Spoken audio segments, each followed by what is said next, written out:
gracias María Fernanda, gracias Romy por el pase. Así es, amigos, felicitaciones a ustedes por este excelente programa que han tenido como cada mañana. Y nosotros les tomamos la posta para hablar de APEC Perú 2024. Así que empezamos con el ministro de Agraria, el ministro del sector agrario y riego, Ángel Manero. Buenos días.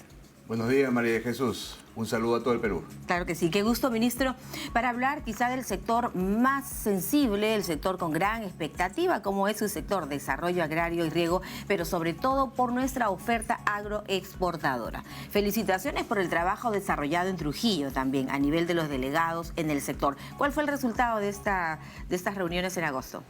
Bueno, en Trujillo hay que destacar primero que participaron todas las economías, salvo México. Por temas políticos están algo distanciados.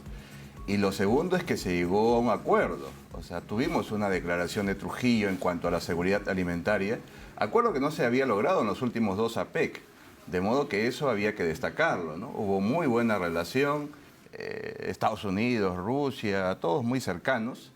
Tuvimos una declaración acerca de evitar la pérdida de alimentos, y no solo como declaración, sino que había un anexo de políticas públicas al respecto.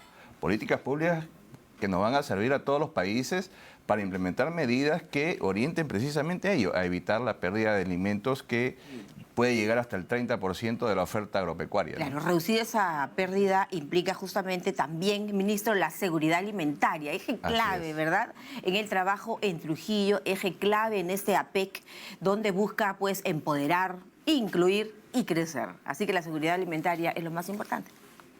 No, sin duda, mire, y algo importantísimo también que engloba todo APEC es que para asegurar la seguridad alimentaria necesitamos más comercio.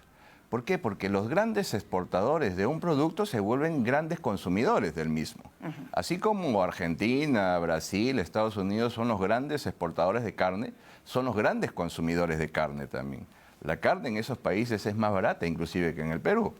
Nosotros queremos seguir ese camino, queremos aprovechar al máximo las posibilidades del comercio internacional, no solo en la agrícola, que hemos desarrollado bien los arándanos, las paltas, las uvas, la fresa, los mangos, los cítricos, sino también queremos ser exportadores de carne. Es carne de vacuno, carne porcina, carne de pollos, y allí el Asia, y precisamente APEC es la gran oportunidad, ya, ¿no? Ahí quisiera tener un instante, ministro, porque usted dijo que efectivamente lo que exportamos es lo que más también tenemos en el consumo interno. Y me parece que estaríamos ahí un poquito en la tarea pendiente con el arándano. ¿Cómo estamos en el consumo interno con este fruto? Consumimos cada año más. Lo que pasa es que era un producto donde casi consumíamos cero, un producto que tú recordarás era carísimo en los primeros años. Ahora el precio cada año va bajando para los peruanos. Y el consumo del arándano se está multiplicando. Ya no solo lo ves en los supermercados, lo ves en los mercaditos de abastos también. De modo que eso va a ser un proceso, cada vez el arándano va a estar a menor costo para los peruanos y eso es lo que te decía. Conforme exportemos más, el Perú va consumiendo más de ese producto. Excelente. Claro, además es un producto tan alimenticio, ¿no? Este fruto.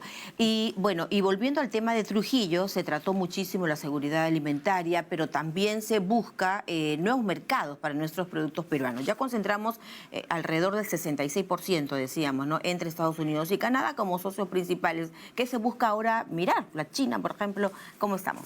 Claro, nosotros valoramos mucho el mercado europeo, por ejemplo, el mercado asiático. Ellos nos abrieron la puerta hace muchísimos años, estamos bastante agradecidos con ellos, pero hay que reconocer que los mercados que más crecen en cuanto a demanda son los mercados asiáticos, y China principalmente.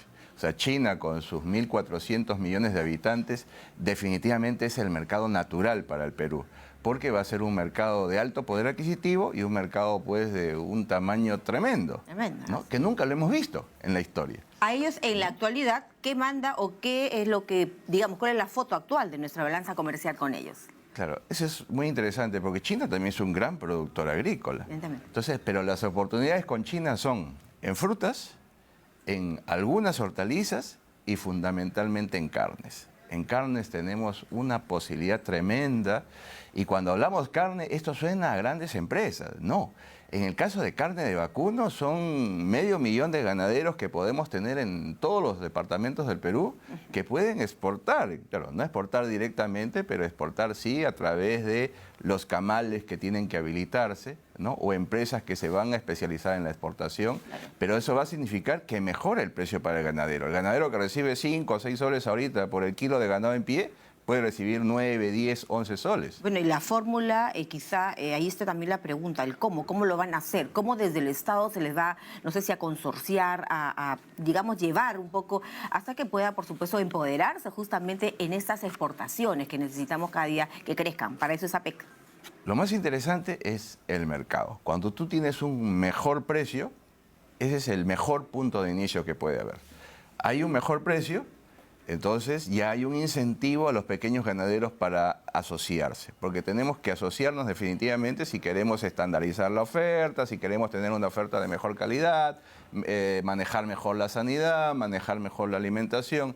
Como el precio que se le paga se va a incrementar de manera importante, ese va a ser el mayor incentivo. Y obviamente el Estado también tiene que hacer su rol. Nosotros como SENASA tenemos que trabajar la sanidad, tenemos que trabajar con Agromercado la asociatividad, supervisar la estandarización, la calidad de todo esto, de modo que sean ellos precisamente ese 500.000 de ganaderos que reciban los beneficios de esta apertura de mercado y reciban los beneficios de este foro APEC en particular. Así ¿no? es, y ese es un poco el asunto, ¿no? Digamos que nuestras provincias, que nuestros productores vean en APEC el escenario perfecto, porque recordamos además, ministro, que el foro APEC ha sido el lugar donde hemos germinado, ¿no es cierto?, nuestros TLCs, nuestros tratados de libre comercio. Entonces, ahí yo quisiera que ese mensaje al productor. Mire lo que se viene, lo que nosotros llamamos la nueva oferta peruana. ¿Por qué nueva oferta peruana? Porque APEC hay que mirarlo al lado de Chancay. Chancay, por ejemplo, es una posibilidad tremenda para los mangos. Y cuando hablamos de mangos, son cerca de 20.000 pequeños productores. El mango fresco no puede llegar a la China ahorita porque se embarca desde Paita, de ahí se va a Panamá, de ahí se va a Los Ángeles y de ahí recién se va a Shanghái. Eso se acaba ahorita 34 días. Con Chancay. Pero si vamos directo de Chancay, 20, 21 días. Entonces, con 34 días el mango llega remaduro. Claro. Con 21 días el mango llega perfecto. Excelente. ¿No? Y eso es importantísimo. O sea, los pequeños productores de mangos del Perú, que son cerca de 20.000, van a poder llegar a la China, el mayor consumidor de mango, ojo. Y en un momento donde se celebra el Año Nuevo Chino, fines de enero, inicios de febrero. O sea, donde son los precios más altos de todo el año. De modo que mango es una oportunidad. Palta. En esta visita del presidente chino vamos a firmar el protocolo para poder exportar frutas congeladas. Arándanos, mangos, paltas. ¿Y por qué la palta es importantísima para los pequeños productores? Porque va a permitir usar el 100% de la oferta. Ahorita, Tayacaja, Churcampa, Huancavelica producen 100 frutas, solo se exportan 40 o 50, por un tema de logística, por un tema de la calidad, de la maduración. La conectividad. Pero cuando hagamos palta industrializada, palta congelada, palta puré, y la podemos exportar al Asia, vamos a exportar el 100% de su producción. O sea, esa es una mejora de ingresos tremenda para el pequeño. Aquí no va a haber, Ángel, ¿no? Recuerdo estos temas cuando, por ejemplo, se lanzó Sierra Exportadora y se trataba un poco de mejorar el intermediario, Claro. porque realmente el productor se esfuerza en toda una campaña, ¿no es cierto?, para tener su producto, pero lamentablemente no llegaba y es por ello que el precio, por ejemplo, del kilo de papa era muy, muy barato para ellos. ¿Cómo se ha solucionado esa parte de la cadena productiva? Lo que visualizábamos con los alcaldes de Huancavelica, hace poco estuvimos en Huancavelica, tenemos que hacer el centro de procesamiento en la zona.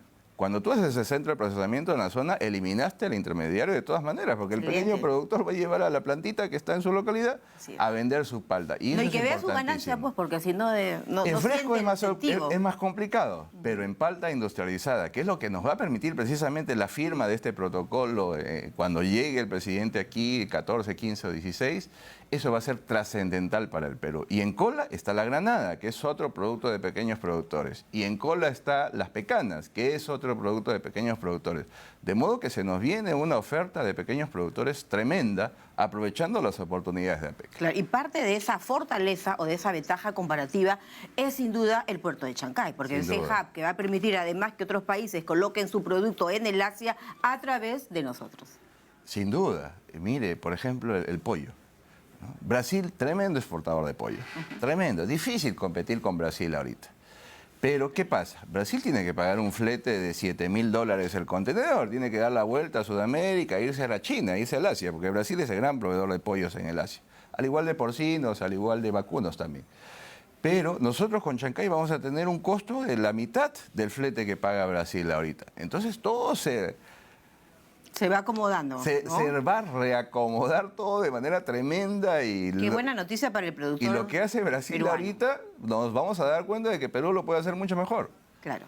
En menos tiempo, esa es la fortaleza, ¿no es cierto?, por fomentar esta conectividad, pero sobre todo que se sienta el desarrollo económico en las provincias, en el interior de nuestro país, donde tenemos mucho descontento seguramente por muchas cosas, pero que tenemos definitivamente fortalezas que aprovechar. Y con los tigres del Asia. Y algo muy importante, mire, todo lo que ganemos en APEC, en acuerdos fitosanitarios en nuestro caso, en inversiones para el sector, inversiones en otros sectores, son procesos que toman su tiempo en madurar. O sea, en realidad nosotros estamos trabajando aquí para tener resultados fuertes 2026, 2027, 2028, 2029, o sea, para los próximos gobiernos. Dice claramente el eslogan, es un desarrollo sostenible, ¿no? De modo que cuando vemos que hay intenciones de salir a protestar, no están afectando a este gobierno, están afectando el futuro de todos los peruanos, ¿no? Porque aquí estamos trabajando para el futuro, no estamos trabajando para el corto plazo. Claro. Ahora, vamos, ministro, a, digamos, esos nuevos mercados que usted menciona muy bien, que es parte también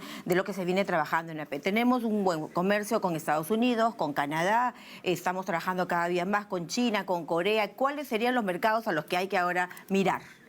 Principalmente, y en ese orden, China, Malasia, Singapur como un paquete porque están cerca, y Corea y la India en cuarto lugar. Wow. O sea, son mercados que pueden crecer 20, 30% cada año. A diferencia de un mercado, de un país más desarrollado, más estable como Europa, como Estados Unidos, cuya demanda puede crecer 3, 4% cada año, estos mercados asiáticos, del sudeste asiático, pueden crecer 20, 30% desde la oferta de Perú. Claro. Por eso es trascendental, importantísimo. Claro. Ahora, digamos que los productos, ¿no es cierto? Pero no solamente nos vamos a quedar en los temas como hemos mencionado, el arándano, la fresa, los aguacates o las paltas, no tan ricas, nuestra palta Hass, nuestra palta fuerte, desde Ica, por ejemplo, ¿no es cierto? Que ya está en el mercado asiático. ¿Qué otros productos, qué otros campos agropecuarios van a poder en todo caso tener ahí un éxito asegurado? Mire, yo soy optimista primigeniamente, ministro, pero denos usted, aterrícenos. Mira, un panorama tremendo y el canciller se sorprendía la otra vez cuando le explicaba. Este año vamos a llegar a 12.000 millones de dólares en agroexportaciones, pero crecemos cada año más o menos 2.000 millones. Cada año crecemos 2.000 millones más o menos. Se nos vienen nuevas irrigaciones que van a potenciar estas agroexportaciones. No van a ser ahorita, pero probablemente estas nuevas irrigaciones entren a producir el año 29, 2029, 2030, 2031. Se nos vienen 238.000 nuevas hectáreas. Toda nuestra agroexportación, principalmente costera. La agroexportación costera actualmente se hace sobre 120.000, 130.000 hectáreas. Se vienen 238.000 nuevas hectáreas. Desde Piura, tenemos Alto Piura, Tumbes también, con el proyecto Guanábano, Chavimochi.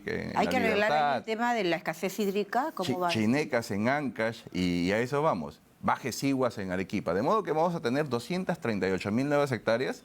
Sí. O sea, vamos a duplicar prácticamente la frontera agrícola que se dedica a agroexportación. Si ahorita estamos en 12.000 millones, al 2040 debemos estar en 30.000 millones en agroexportaciones, superando los 30.000 millones sin problemas solo en la parte agrícola. Se nos viene la parte pecuaria también, pollos, porcinos y vacunos.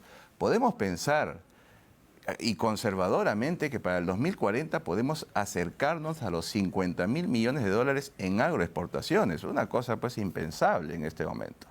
Le decía luego, para hablar un poquito del tema del agua, ¿no? Porque evidentemente todo eso hay que mirarlo en el, digamos, en una perspectiva circular, que todo calce, ¿no es cierto? Y cerrar el círculo para que todo vaya bien, sobre todo para nuestros peruanos, para nuestras exportaciones. Lo invito y que me acompañe, ministro, un segundito, porque vamos a ir justamente al sur de nuestro país con Martín Rincón, nuestro corresponsal desde Tacna, que nos va a mostrar ahora los productos de exportación de la región de Tacna. ¿De qué se trata la aceituna tan agradable, este producto? En lo personal, adoro la aceituna. Pero en fin, Martín, cuéntanos cómo estamos y te escuchamos con esta muy buena noticia desde el sur, desde Tacna. La región heroica se caracteriza por la producción de la aceituna y también del aceite de oliva, que además se exporta a varios países. En este momento nos encontramos con Julio Descalz, quien es director de Prolivo Tacna, quien nos va a comentar un poco sobre el aceite de oliva, a qué mercados va, a qué países va. ¿Cómo está, Julio? Hola, buenos días, ¿cómo están? Mira, el aceite de oliva, estos últimos años el Perú ha crecido bastante en exportación, ¿no? Estamos llegando a países como España, algo a Italia, algo a Grecia. Acá en Sudamérica llegamos a países como Colombia, Ecuador, Chile, Brasil.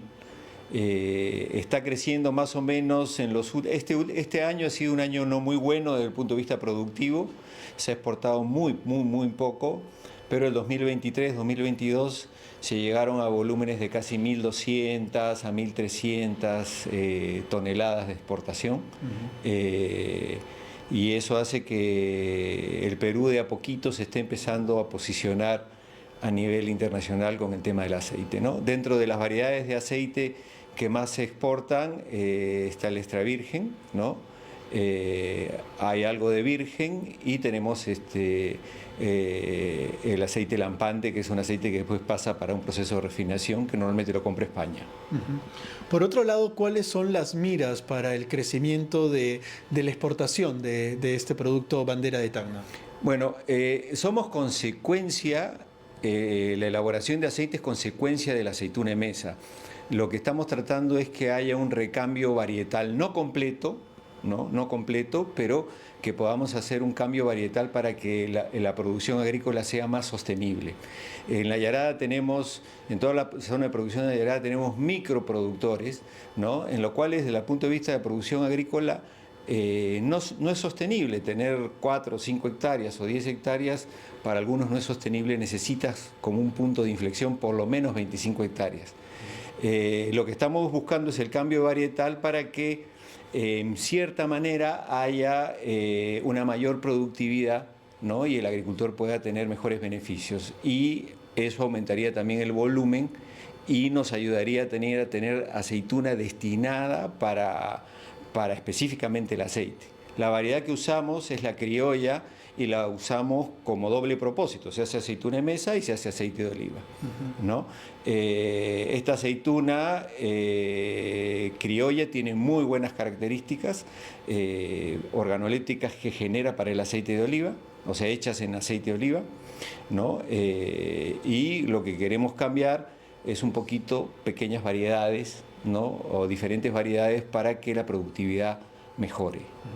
¿No? Finalmente, Julio, ¿cuál es la característica fundamental, ¿no? del aceite de oliva que se produce en la región Tacna? Como les comentaba, la mayoría de variedad que hay acá es la criolla, que es lo que queremos mantener y llevarla como bandera a nivel mundial, ¿no? El cambio que pedimos varietal es menor para mejorar la productividad, pero no soltar nuestra variedad bandera, que es la criolla, es conocida como sevillana de Perú, ¿no?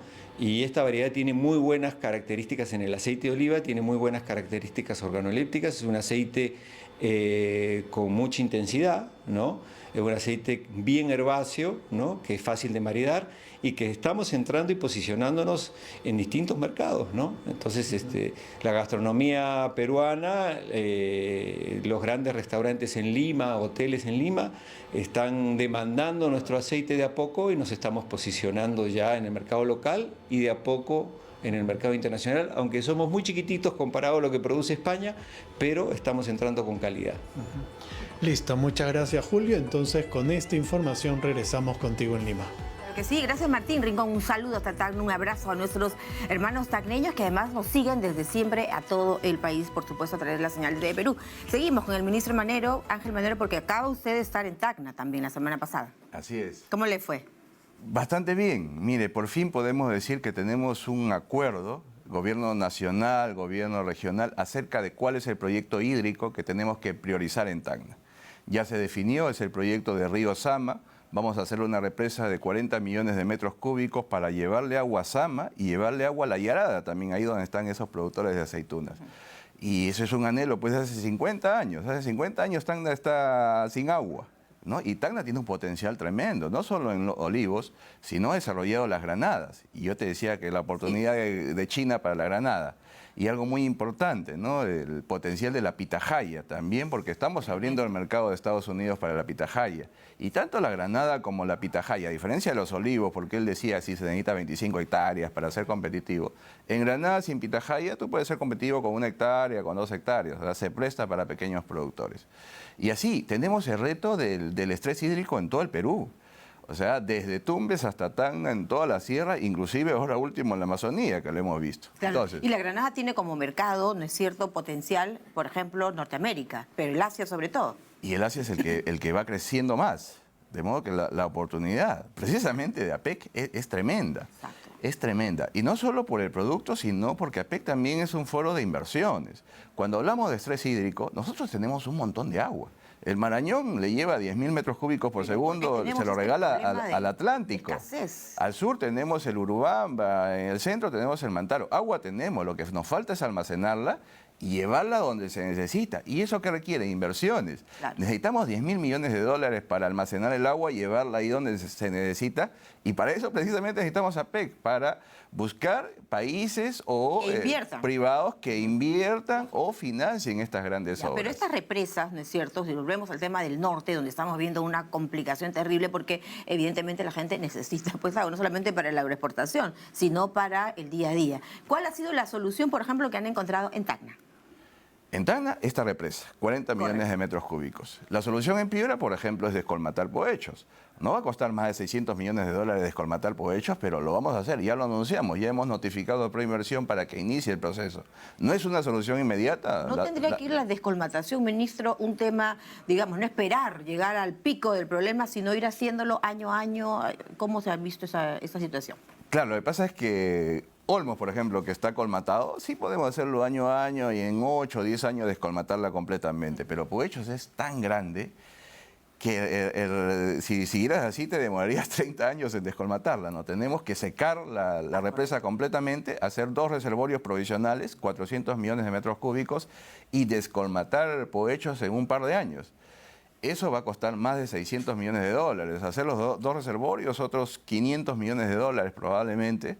Y todo el proyecto de Poechos, que no solo es darle agua a los agricultores actuales, sino aumentar la frontera agrícola también en 100.000 hectáreas, va a costar más o menos 1.700 millones de dólares. Claro, hablamos de Entonces, cifras elevadas que en Perú no las tiene. no las tiene y necesitamos precisamente buscar esas inversiones, esos financiamientos, y por eso, nuevamente, es importante APEC. Es algo que vamos a hacer, nos vamos a meter a descolmatar Poechos sí o sí, y es parte de nuestro trabajo como ministros y como gobiernos conseguir que esto se materialice. Claro, ¿no? rebalsó el tema de Poechos en el sentido que rebalsó la expectativa y sobre todo la cobertura de la necesidad. No se puede, definitivamente. Entonces hay que conseguir esos capitales. Para ello es la plataforma perfecta APEC, ¿no es cierto? Perfecto. Pero me gustaría, ya que hemos hablado con Martín Rincón de Tacna, ¿no es cierto? La granada es el segundo. ¿Qué otros productos van a poder ellos exportar? La pitahaya.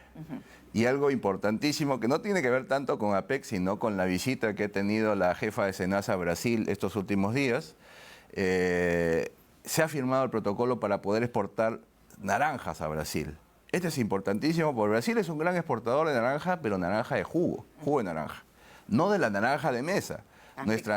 Los peruanos recordarán la Guando, esta naranja sin pepa, en realidad es la Washington Navel. Okay. La Washington Navel es una variedad muy consumida en Brasil, que ellos la importan Pero que para completamente. el consumo interno, y repetimos el tema del arándano, es muy cara. Entonces, ahí tendría que dársele quizá una mirada diferente al consumidor nacional y, por supuesto, la exportación es otra historia. No, es precisamente cuando desarrolle la exportación con mayor intensidad va a haber más saldos en el Perú a menores precios. Perfecto. Y por eso es importante este acuerdo con Brasil. Ha estado la jefa de SENASA ayer en Brasil, estuvo el ministro de Agricultura de Brasil, gran gesto, nos mandó muchos saludos. Es importante porque hemos recuperado la relación con Brasil, nos está abriendo su mercado y la naranja en Tacna. Correcto. Tremendo potencial. Tremendo potencial. Qué bien que se esté mirando con mucho optimismo y sobre todo usted, ministro, que visite el país, que conoce el país, pero también el sector para que el productor gane confianza, ¿no? Gane confianza. Y no solamente confianza sobre la base de decirlo, sino, por ejemplo, cómo se va implementando el apoyo y los créditos, por ejemplo, para el agricultor, para el agroexportador. ¿Ahí cómo van? Tremendamente. Mire, acabamos de aprobar en las facultades delegadas que nos dio el Congreso reformular el Fondo Agroperú. Es un fondo que además de dar financiamiento de corto plazo, ahora va a dar financiamiento de mediano plazo, a 3, 5, 7 años, para que el agricultor pueda comprar su tractor, poner su sistema de riego, poder hacer su pozo si quiere, Vencer su las bomba plagas, de agua. la mosca de la fruta, ¿no? en fin, etcétera. Entonces, créditos a mediano plazo, ese es un adicional. Lo otro es que va a poder dar garantías, ¿no? Porque a veces hay una asociación y solo aplican el crédito de cada 10 productores, 3. Con el fondo de garantía vamos a poder llegar a los 10 productores. ¿Por qué no aplican? ¿Por el interés? ¿Por la no, tasa de interés? por la calificación de riesgo. Correcto. Hay muchos agricultores que están mal calificados en los sistemas de... Pero eso ha sido hace probablemente 20 años y hace 30 años Hay que darle la y mirada siguen moderna, por arrastrando eso eso. es la innovación y todo lo digital que nos está planteando este desafío. Ministro, no quiero que se nos escape el tema un poquito más detallado de la seguridad alimentaria para reducir la merma que tanto daño le hace pues al productor. ¿Cómo han visto este tema en Trujillo? ¿Qué va a mejorar? Con la merma, muchísimas cosas. Ajá. Primero, la infraestructura. Necesitamos infraestructura de frío en los mercados para almacenar mejor el producto, ¿no? Y eso vamos a trabajarlo con el Ministerio de la Producción. Ya el Ministerio está trabajando con algunos mercados, pero esto hay que dinamizarlo más. Lo otro son los envases, ¿no? Esas cajas de madera, por ejemplo, que se usan, destruyen las frutas. Eso hay que cambiarlos por cajas de plástico, donde se acomode mejor el producto. Ya estamos reglamentando la ley para recuperar los residuos en los mercados, porque hay muchos residuos orgánicos que se botan y esos residuos se pueden reprocesar o en algunos casos también generar subproductos para alimentar a la Una población economía de bajos recursos. De modo que hay una batería grande de propuestas. Correcto. Y algo trascendental sobre ello es la posibilidad de volvernos una potencia productora de alimentos. Eso es importantísimo. El Perú, que ahora alimenta con su agricultura a 30 millones de peruanos y exporta 12.000 millones de dólares, puede multiplicar esta agroexportación por 4 o por 5. No hemos hablado mucho de la producción de la sierra, ¿no? Y de los niveles de agroexportadores de nuestra zona andina, altoandina y la selva. ¿Será tema para una siguiente? No, pero precisamente cuando hablamos de ganado y exportación de carne, es la sierra la llamada. Excelente. La llamada de este ¿Qué tema. regiones van a ver la mejora con esa PEC? Absolutamente todas, absolutamente todas. Desde la costa, que es la exportadora Potencialidades de la tradicional, selva. la sierra con sus granos andinos, papas nativas. ¿Ah? Ya inauguramos una planta de 15 millones de dólares para volvernos exportadores de papas nativas en este caso. Y en nuestra la selva Amazonía, peruana. con su café, su cacao, su kion, su naranja para jugo. Y la palma aceitera, ¿por qué no? También hay que decirlo. Excelente. Va a crecer muchísimo. Descentralizando, ministro, por favor. Así es. Esta es la tarea. Muchísimas gracias. Todos los éxitos de APEC serán los éxitos para nuestros productores, para nuestros peruanos. Que le vaya muy bien. Muchas gracias. Estuvo con nosotros el ministro de Desarrollo Agrario y Riego, Ángel Manero, hablándonos pues de lo que representa esta edición de APEC que nos coloca en la posición de anfitriones por tercera vez. Una pausa. Venimos con el ministro de Transportes y Comunicaciones. Mucho que hablar. El puerto de Chancay, el aeropuerto internacional Jorge Chávez y muchos otros temas.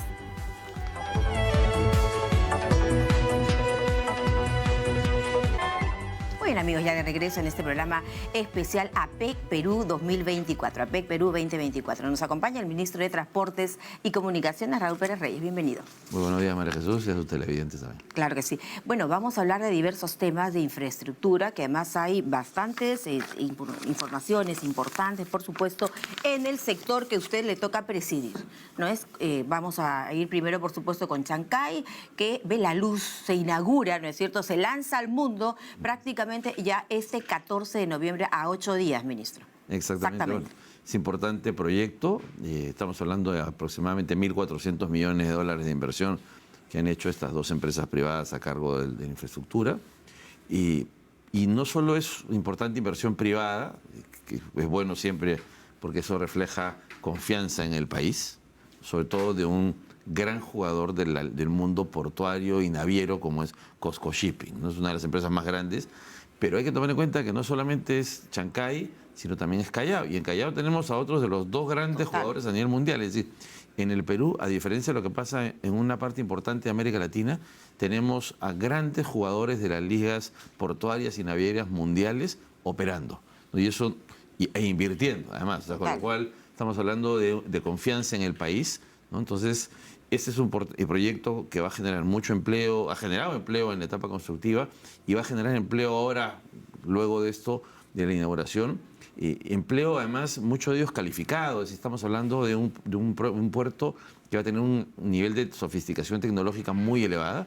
Es la primera infraestructura que va a utilizar de una forma dominante el tema de la tecnología 5G, por ejemplo, ¿no?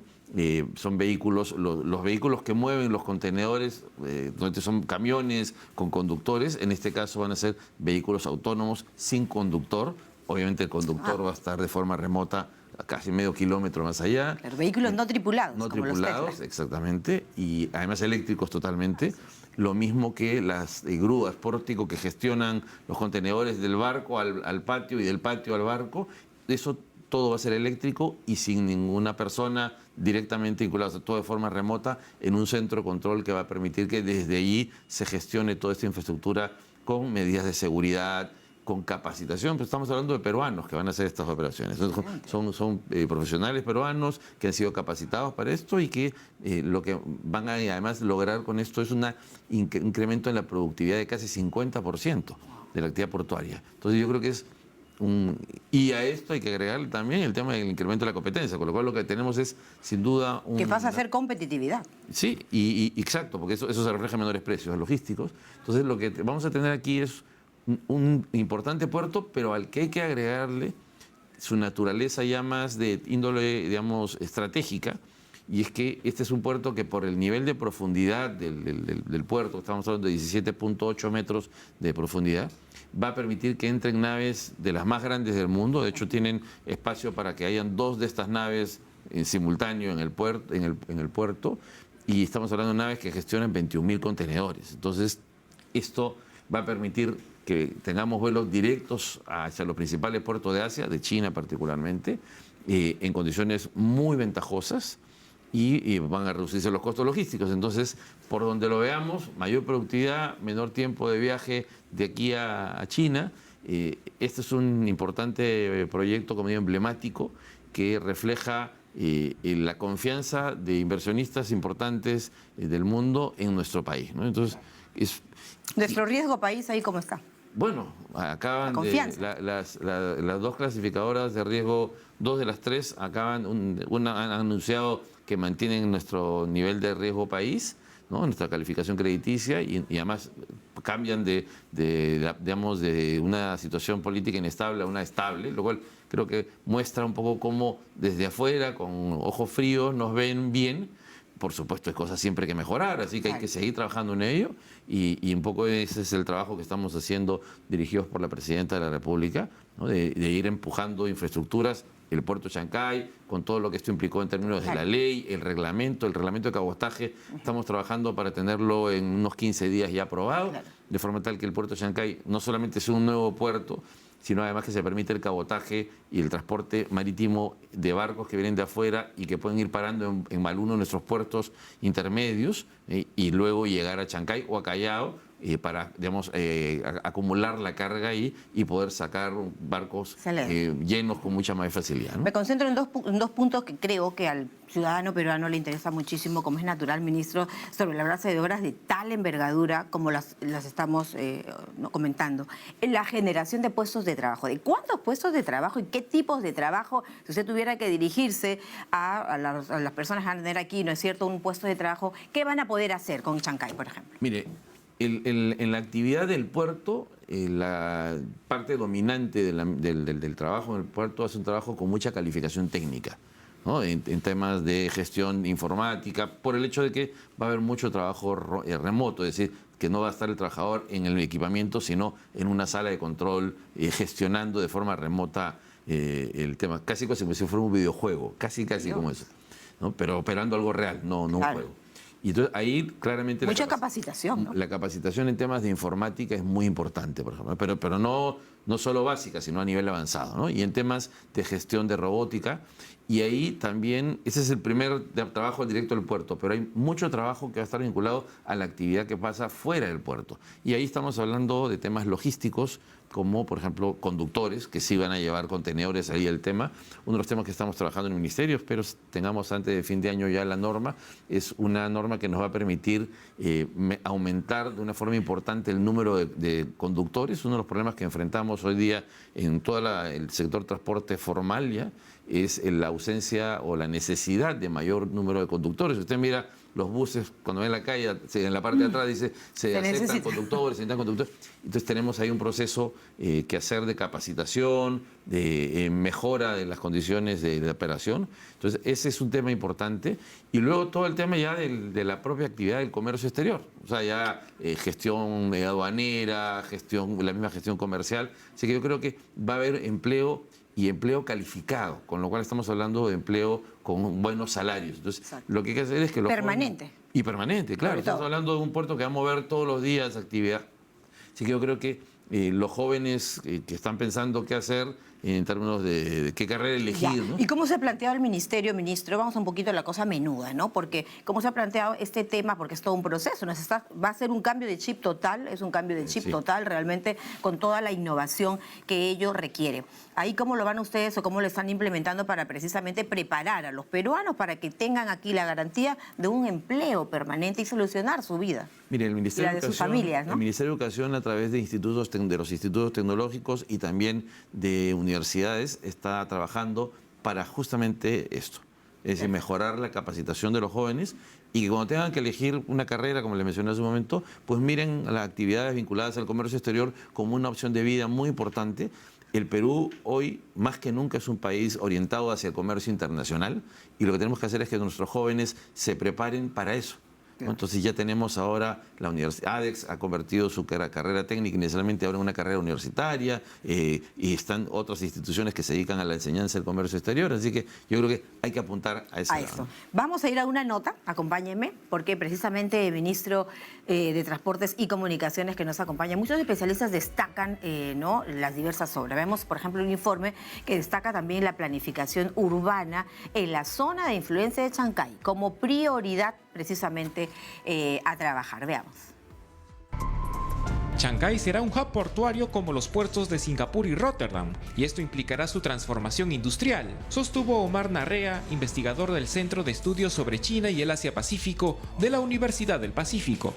Cuando uno ve el caso de Singapur, gracias a que tú tienes un puerto de esa capacidad, empresas, ¿no?, de Malasia, que es su país fronterizo en el norte, se han situado en la frontera de Singapur, ¿no? Muchos parques industriales, muchas empresas de fábricas. Lo mismo va a pasar con Chancay, también va a permitir la transformación de centros productivos tipos industriales alrededor de Chancay.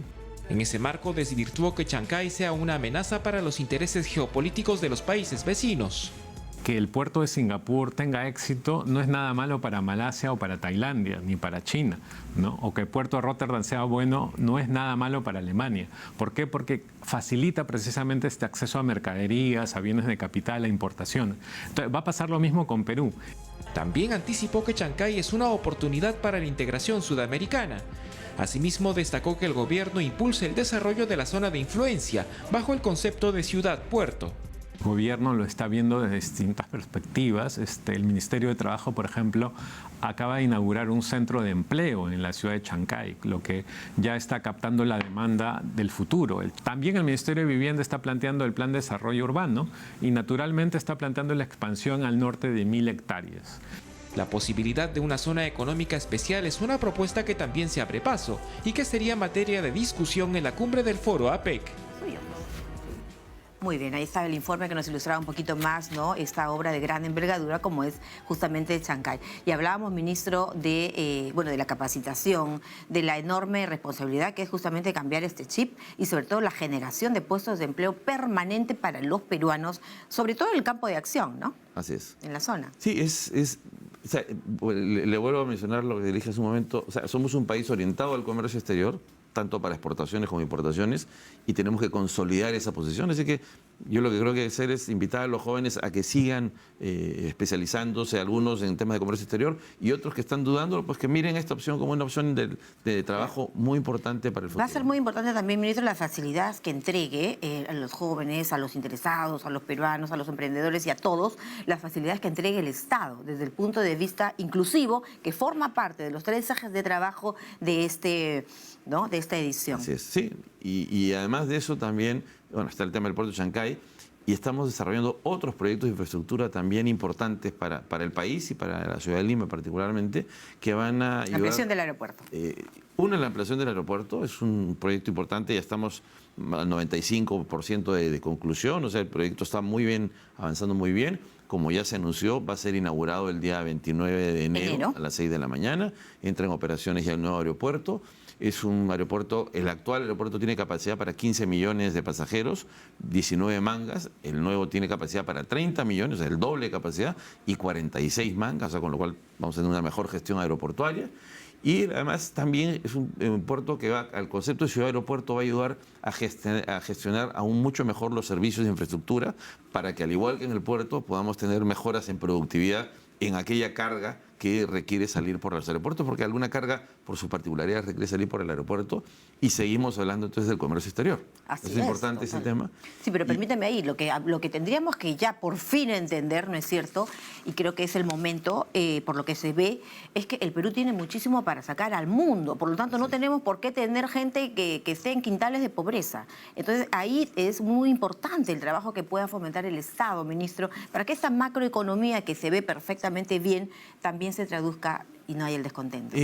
Sí, y es que hay que mencionar, como parte del trabajo que está haciendo el gobierno, pues estamos trabajando en la tercera etapa de todo lo que es Moche, digamos, de Chicama, ¿no? Y todo el tema... O sea, Moche, Chicama y Viruchaví, Moche. Exacto.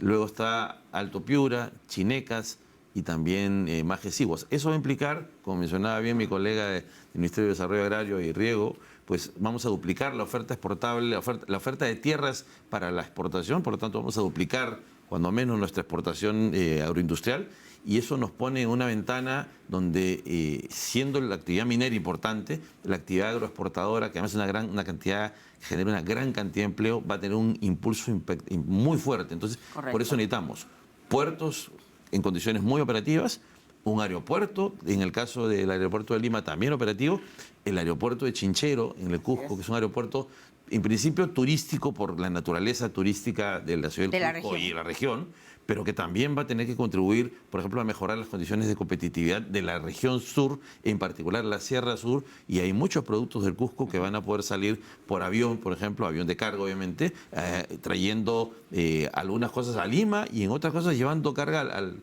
resto del mundo. Entonces, sí necesitamos, por eso, seguir trabajando en infraestructura, y en esa misma el desarrollo de infraestructura, para mejorar y complementar los distintos activos que se están desarrollando y la infraestructura, es que estamos trabajando los trenes, ¿no? La red, ¿no?, de ferrocarriles. La red de ferrocarriles, que comienza con el tren de Lima-Ica.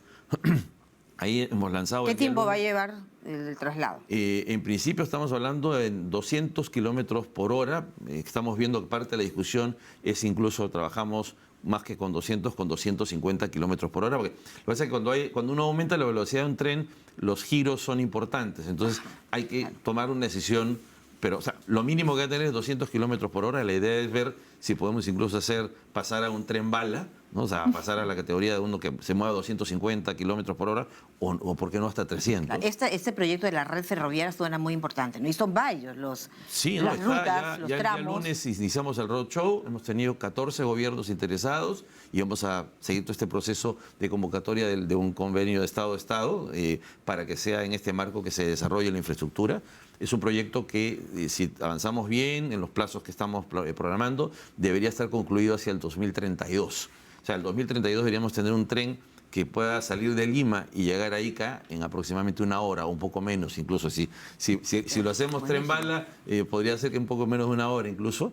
Entonces, pero lo importante ahí es desplazamiento. Por ejemplo, este proyecto va a cambiar la forma de organizar toda la parte urbanística, y va a haber personas que hoy día, por ejemplo, viven en Lima con toda la congestión que trae Lima, y que van a poder moverse a Chilca, a Punta Negra, a Mala, a Cerro Azul, y vivir en esas zonas y venir a trabajar en las mañanas. Y no sentir que es terrible el tema del tráfico, del tránsito, del tiempo que pierdes y el estrés que genera. Y desarrollar el concepto de suburbios, que existen en buenas partes del mundo, donde la gente trabaja en un sitio, pero vive en otro, pero claro, está a una distancia, en este caso en tren. Claro, no te lleva la vida trasladarte, claro, ¿no? La distancia en tren va a ser 35 o 40 minutos, entonces, que es bastante. Y eso, además, María Jesús, complementa el trabajo que estamos haciendo porque ya también esta semana hemos lanzado las cartas para igual un convenio gobierno-gobierno para la línea 3 y la línea 4 del metro. Importante inversión, en el caso de estas dos líneas estamos hablando de más o menos 10.000 millones de dólares, una inversión que va a ayudar a mejorar notablemente el transporte urbano en nuestra ciudad. Estamos trabajando, mirando las lecciones aprendidas de los proyectos previos para tener un menor tiempo de construcción y de implementación operativa del Sobre tren. todo, La ¿no? idea es que estén en plazos bastante más cortos. Nunca es un año, estas son cosas que se hacen en unos 4 o 5 años, pero la idea es que tarde eso. Claro, y no tener obras interrumpidas como muchas veces sucede, por ejemplo, que luego se le termina entregando la responsabilidad, por ejemplo, a los gobiernos regionales. La carretera central, la conectividad, el intercambio comercial, los productos de la cadena alimenticia. Sí, la semana pasada tuvimos el primer roadshow con los interesados ya en la etapa constructiva, porque como estamos trabajando para terminar el expediente a julio del próximo año, la semana pasada se lanzó ya el primer roadshow. Han habido más o menos 160 empresas que se han presentado para conocer un poco el proceso, entenderlo. Yo creo que esto es muy bueno. Han venido empresas de 16 países, ¿no?, interesadas en el proceso constructivo, y estamos comenzando ya este proceso para terminar el expediente en julio del próximo año. Y ahí, muy pocos meses después, tener ya adjudicada. ¿Y se proyecta hacia cuándo entregar ya el...? Mire, el proyecto deberíamos comenzarlo como etapa constructiva hacia finales del próximo año o inicios del 26, en el primer trimestre más tarde del 2026.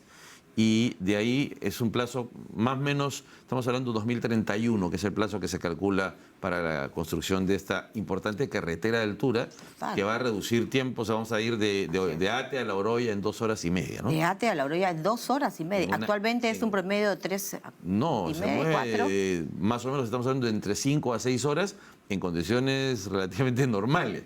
Cuando no está operando por algún accidente o algún huaico... O bloqueos. O bloqueo, esto puede ser hasta días, ¿no? Pero lo importante, esto es una autopista de altura, son 4 carriles, 2 de ida, 2 de vuelta, con zonas de descanso para los conductores. Es una carretera no solo de altura, sino moderna, y que lanza el nuevo estándar que tenemos que tener cuando hagamos una carretera, ¿no? Ahora, la carretera central es neurálgica por el tema del transporte y la conectividad y, no es cierto, la comercialización de productos, pero también es parte de la zona urbana, en realidad, de algunos distritos. Sí, y para que usted tenga una idea, un poco más de la mitad de lo que viene por la carretera central actualmente viene de Pucallpa, Huánuco, Cerro de Pasco y las zonas de nuestra selva central. También. Y otra parte importante viene también del Valle del Mantaro. O sea, la carretera central es una gran fuente de alimentos para Lima y el centro del Perú, pero también para productos que se puedan exportar. Y ahora con el puerto de Chancay, con mucha mayor facilidad. Es decir, van a haber productos que van a venir de zonas de la selva y que ahora con esta carretera pues van a tener importantes el tema de la conectividad de la infraestructura, ya sea terrestre, aeroportuaria y por supuesto a nivel aéreo, como el tráfico de personas, ¿no es cierto? El tránsito a través, por ejemplo, de la ampliación del Aeropuerto Internacional Jorge Chávez. De manera que el sector que usted dirige tiene muchas tareas que va sacando adelante y que representan sobre todo, ministro, una posibilidad de mejora, de verdadero desarrollo, de puestos de trabajo y de que la gente pueda mejorar sus ingresos y su calidad de vida. Y volviendo al Aeropuerto Internacional Jorge Chávez, porque es una obra de gran envergadura también y se entrega ya en enero, a finales, ¿no? Estamos hablando de cuántas personas que van a poder circular, entrar, salir, cuántos viajes, cuántos vuelos por día y cuántas aerolíneas están ya mirando con seriedad ingresar a nuestro mercado. El aeropuerto actual mueve aproximadamente unas 17.000 personas en términos de trabajadores, directos e indirectos. Y alrededor de unos 85.000 personas que llegan al aeropuerto para viajar o que salen del aeropuerto porque llegan de algún lado del exterior, ¿no? o del país. Entonces, estamos hablando de más o menos unas 100.000 personas que todos los días se mueven alrededor de este aeropuerto. Nos ha quedado chico. Que el actual ha quedado chico, efectivamente, por eso es importante esta ampliación, esta literalmente duplicación del aeropuerto, que además es una cosa mencionar, en enero arranca con 30 millones, pero hacia finales de año ya deberíamos tener una capacidad para 40 millones de pasajeros. O sea, vamos a tener una capacidad suficiente como para crecer los siguientes años, y lo bueno es que ese aeropuerto tiene espacio para crecer todavía hasta 60 millones. Es decir, hay la posibilidad de seguir mejorando y ampliando ese mismo aeropuerto, que además es un aeropuerto moderno, con mucha tecnología, tecnología para los pasajeros y tecnología para todo el proceso de manejo de la carga, del tráfico, todo eso, digamos, ¿no? Claro. Estábamos hablando anteriormente también de un cambio de chip, obviamente para mejorar, que es la mejora inmediata y la mejora constante, que es a lo que todos, yo creo, aspiramos. Que se está formando, entrenando, hemos visto el trabajo que hace LAP, ¿no? Lima Airport Partner, en el sentido de mostrar con estas campañas informativas, de dar a conocer la modernidad del ABC, porque es un concepto totalmente diferente. Sí, mira, hoy día, por ejemplo, en LAP hay alrededor de la obra, estamos hablando entre 12 y 13 mil trabajadores. O sea, es una cantidad importante de personas trabajando. ¿Cuántos puestos de trabajo va a generar, ministro? Entre 12 y 13 mil puestos de empleo por la obra. Pero cuando ya comience el aeropuerto, va a arrancar con los 17.000 que hoy día tiene, pero el crecimiento del mismo puerto, del aeropuerto, va a hacer que sin ningún problema lleguemos pronto a 20, 25.000 trabajadores alrededor de la actividad aeroportuaria. Ahora, no vamos a permitir que por algunos aspectos que hay que mejorar se desluzca una obra importantísima. ¿Cómo van trabajando, ministro, para fortalecer el tema de los accesos? Bueno, ahí lo que tenemos es, ya adjudicamos la contratación para hacer todo el recapeo de la avenida Morales Duárez, desde el puente Fernando de Lagún de Terni hasta la avenida Santa Rosa. Se va a hacer un recapeo pleno de la pista. Vamos a hacer un cuarto carril. Hemos hecho un tercer carril, vamos a hacer un cuarto carril.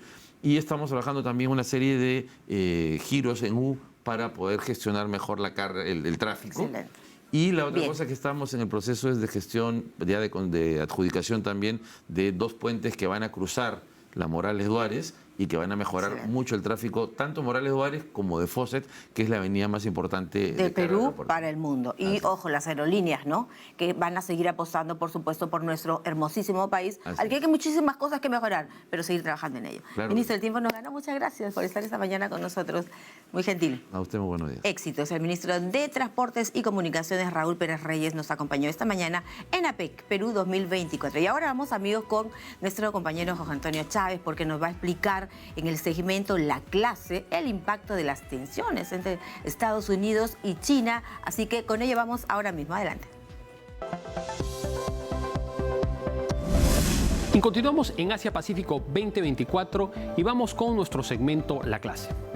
El día de hoy vamos a hablar sobre el impacto que tiene la tensión entre los Estados Unidos y la República Popular China en el Foro de Cooperación Económica Asia-Pacífico, APEC. Lo que hay que decir es que los Estados Unidos y la República Popular China tienen un enfrentamiento sistémico, son competidores sistémicos, tienen una competencia que tiene un carácter multidimensional, que llega a áreas como el campo económico y comercial, el campo político, el campo militar y una competencia muy importante en el sector de la ciencia, la tecnología y la innovación, y por supuesto en el ámbito de la cultura y de las ideas. ¿Qué es lo que sucede? Que recordemos que los Estados Unidos, desde el ataque a las Torres Gemelas en el año 2001 hasta el año 2011, había concentrado sus prioridades en temas de seguridad y defensa, tras las invasiones de Afganistán e Irak. La última, recordemos que fue una invasión ilegal en contra del derecho internacional, en tanto no se contó con una autorización del Consejo de Seguridad de las Naciones Unidas. Por lo tanto, el foco de los Estados Unidos estaba en esos conflictos armados. Pero a partir del año 2011, con la política del pivote hacia Asia y del resbalance estratégico, Estados Unidos entiende que China estaba llamado a ser su competidor sistémico, el que podía ser el rival más fuerte para competirle la hegemonía. Y por ello se ha dado a la tarea de lograr una contención de China en distintas esferas. Pero esta contención no es un trabajo fácil, porque a diferencia de lo que sucedía entre los Estados Unidos y la Unión Soviética y sus respectivos bloques, en donde no había una gran densidad de intereses al margen de temas de seguridad, como por ejemplo la reducción y el manejo del armamento nuclear, en el caso de China y los Estados Unidos sí existe una grandísima densidad de intereses. Estamos hablando de la relación política bilateral más importante del mundo y de la relación comercial bilateral más importante del mundo. Tiene un comercio de más de 700.000 millones de dólares. De manera que esto dificulta la posibilidad de romper lazos de interdependencia. ¿En qué áreas está viendo este enfrentamiento? Bueno, recordemos que Estados Unidos ha fortalecido su cooperación de cara a sus aliados en la región del Indo-Pacífico con la idea de contener la proyección del poder de China sobre esta región, y China entiende que es un imperativo de seguridad el romper con esta situación de enclaustramiento a la que está sometida por la presencia de los Estados Unidos en la primera cadena de islas. También China entiende que Estados Unidos está impulsando dinámicas de desacoplamiento para retirar inversiones de los Estados Unidos y también no proveerle de herramientas tecnológicas para el desarrollo del país. También existe una competencia muy fuerte en el campo de la cultura y de las ideas. China quiere hacer un cambio en el sistema internacional, en las reglas, en los valores, en las instituciones, mientras que Estados Unidos preconiza la defensa del orden liberal internacional basado en reglas que fue construido tras el fin de la Segunda Guerra Mundial. Ahora, la pregunta es, ¿de qué manera esto puede afectar a APEC? ¿De qué manera esta competencia sistémica afecta al Foro de Cooperación Económica Asia-Pacífico? Y tenemos que decir que lograr consenso en el marco de APEC ha sido cada vez más difícil por las dificultades geopolíticas. Y recordemos que uno de las metas principales del Foro de Cooperación Económica Asia-Pacífico desde su creación era la liberalización del comercio, el llegar a construir un área de libre comercio del Asia-Pacífico que se basaba sobre la convergencia de acuerdos comerciales existentes, como lo que iba a ser el TPP y que terminó siendo el CPTPP y el RCEP. Pero ¿qué es lo que sucede? Digamos, la convergencia de estos acuerdos se hace bastante más difícil por las distancias que hay en materia geopolítica.